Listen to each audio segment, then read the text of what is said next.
Eu vivo agitado, cheio de terrores.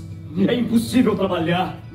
Eu penso no meu patrão, no... experiências que eu tive, isso me ajudou bastante quando eu cheguei aqui, certo? E isso me ajudou bastante, assim, a minha... Assim, às vezes eu era meio pessimista, olhava o lado ruim das coisas, e isso acabou melhorando, sabe? Os pensamentos, levando as coisas de um lado mais positivo. Às vezes ter mais criatividade para fazer alguma coisa, antes eu achava, faço mesmo, não tenho o que fazer. Sabe? Eu acho que foi uma coisa diferente, assim, eu não vou muito para essa área, mas eu acho que foi muito importante para mim eu ter feito isso. Eu não me arrependo disso. Cara, seu depoimento ele é sensacional, porque assim, façam teatro. Independente se vocês querem seguir essa profissão ou não, meu conselho é façam teatro. O teatro, ele realmente desenvolve o ser humano num aspecto que é praticamente geral. Porque você se descobre como é a sua voz, descobre como é o seu corpo, descobre quais são os seus sentimentos, o que você pensa em relação às coisas. Porque a vida cotidiana, a sociedade, ela te conduz a não pensar. Você é quase que um ponteiro de relógio. Acorda, vem para a escola, faz prova, trabalha, final do ano. Você não pensa, você não para pensar, quem sou eu? O que eu não gosto? O que eu gosto? Qual é a minha qualidade? Qual é o meu defeito? O teatro meio que te obriga a lançar um mergulho sobre você mesmo, a autocompreensão. Mas o que eu acho mais interessante no teatro, tem um grande ator que chama-se Paulo Otran, que é considerado o rei do teatro brasileiro, um dos maiores maiores atores do mundo inteiro. Aliás, o Paulo Otran é brasileiro, ganhou prêmios do mundo inteiro. Inclusive, esses dias eu li uma matéria que ele é o ator da América Latina mais premiado no mundo.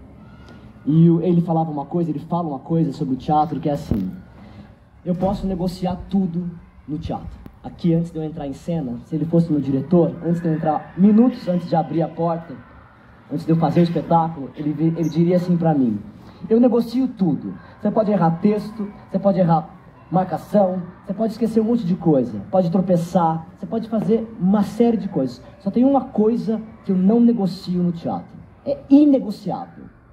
Inegociável. Eu diria que isso é pra vida. Autoconfiança. Não espere que ninguém chegue pra você e diga: você é bonito, você é inteligente, você é talentoso, você é legal. Quem só consegue se ver no outro vai ser fatalmente alguém infeliz. A autoconfiança é uma coisa que você se resolve consigo mesmo. Uma profissão em que você resolve virar um alvo, eu aqui, sozinho, no palco, para várias pessoas, ou me vaiarem, jogarem tomates, ou aplaudirem ao final, e isso é a condição do artista. Se eu opto por essa profissão, eu não posso entrar inseguro. Ai meu Deus, eu vou apresentar agora. Isso não existe. Isso não existe.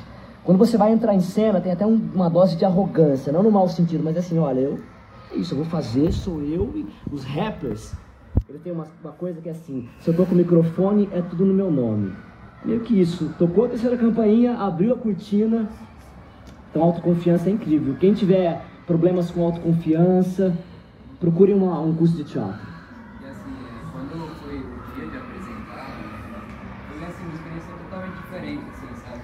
Quando eu tava ensaiando, era uma sensação de assim, tô fazendo um trabalho lindo aqui, legal.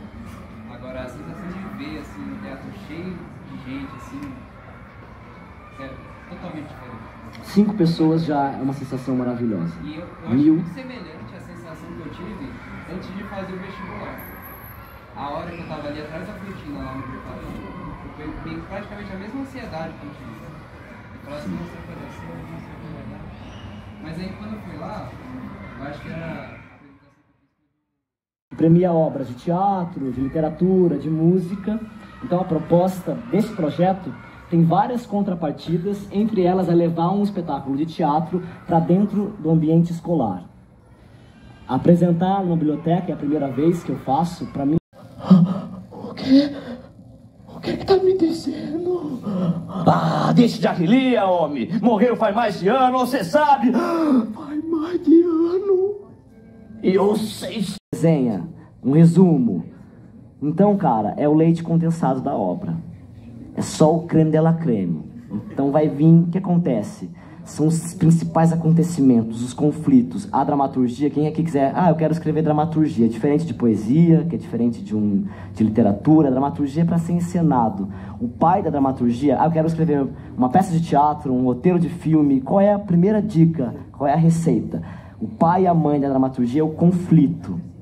Sempre precisam ter conflitos. E o que acontece? Esse livro ele é recheado de conflito. Então, quando você reduz... Porque, às vezes, ele divaga. Não é só conflito. Quando você está lendo o livro, eu estou falando, você está lá naquele conflito, ele divaga.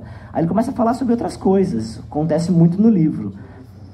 Eu optei em tirar esses apêndices, sabe, esses entre parênteses que ele faz, e só condensar a história linear que tem do começo ao fim. Por que eu falo parênteses? Porque ele está lá contando a história dele, da Marina, da vida dele, de repente ele fala uma coisa de outra pessoa, e depois ele nunca mais toca nisso, depois de outra pessoa ele nunca mais toca. Mas essa história da Marina, do Julião, ele vai mantendo, isso vai levando ele até o fim.